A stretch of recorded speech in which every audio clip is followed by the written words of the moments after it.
అందరికీ నమస్కారం అండి. మా ఇంటిలో కృష్ణాష్టమి వేడుకలు చాలా సంతోషంగా, ఆనందంగా, వైభవంగా జరుపుకున్నాము. చిన్ని కృష్ణుడి పండగ అంటే ప్రతి ఇంటిలో చిన్ని కృష్ణుడు పండగను అందరూ చక్కగా ఆనందంగా జరుపుకుంటారు. కృష్ణాష్టమి అంటేనే గోకులాష్టమి అని కూడా అంటారు. ఈ కృష్ణాష్టమి రోజు మా పండుగ ఇలా జరుపుకున్నామండి. చక్కగా కృష్ణయ్యకు తులసి మాలతో అలంకరించుకొని చక్కగా ఆ స్వామికి కస్తూరి తిలకము ధరించి, ఆ తర్వాత స్వామికి ఇష్టమైన నైవేద్యము అటుకులు బెల్లమండి. ఆ తర్వాత పాలు, వెన్న, మీగడ, పెరుగు ఇవి కృష్ణయ్యకు చాలా ఇష్టము.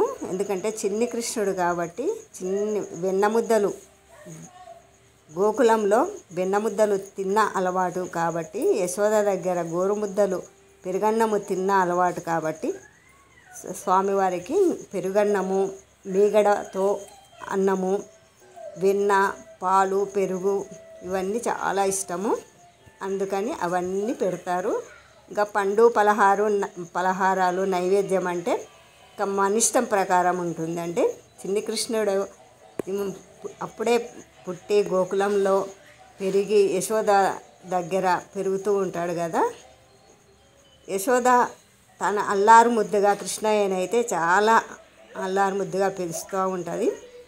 వసుదేవుడికి దేవకికి కలిగిన పుత్రుడు ఈ చిన్ని కృష్ణయ్య. యశోద దగ్గర పెరుగుతాడు అల్లారు ముద్దుగా.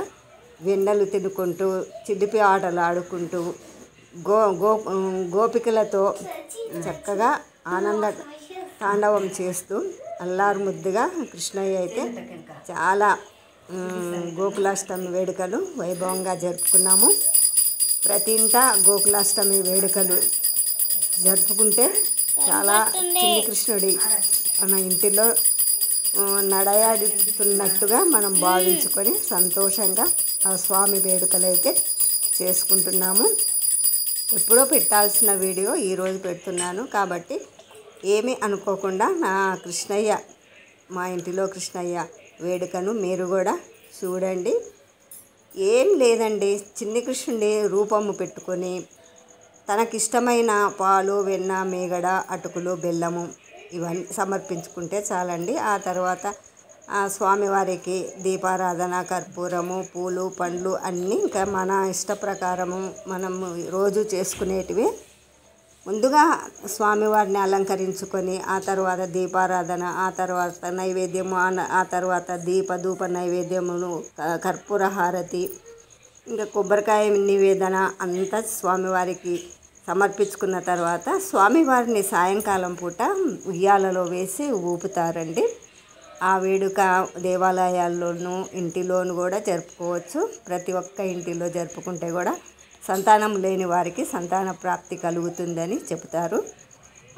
ఎలా అయితే చిన్ని కృష్ణయ్య ఉట్ల పండుగ కూడా జరుపుకుంటారు. ఇది కృష్ణాష్టమి రోజు చిన్ని కృష్ణుడు ఉట్టి ఎక్కి పాలు, పెరుగు, వెన్న, మీగడలు దొంగలించి తింటాడు కాబట్టి అలాగని ఉట్టి కొట్టి ఆ ఉట్టిలో ఉన్న పాలు, మీగడ తింటారని స్వభావంతో ఆ స్వామివారికి ఉట్లు పండుగని కూడా చేస్తారు. ప్రతి ఒక్కరూ ఈ వీడియోని చూసి లైక్ చేయండి, షేర్ చేయండి, సబ్స్క్రైబ్ చేయండి. మా ఛానల్ని అయితే సపోర్ట్ చేయండి. అందరూ ఈ వేడుకనైతే చూడండి.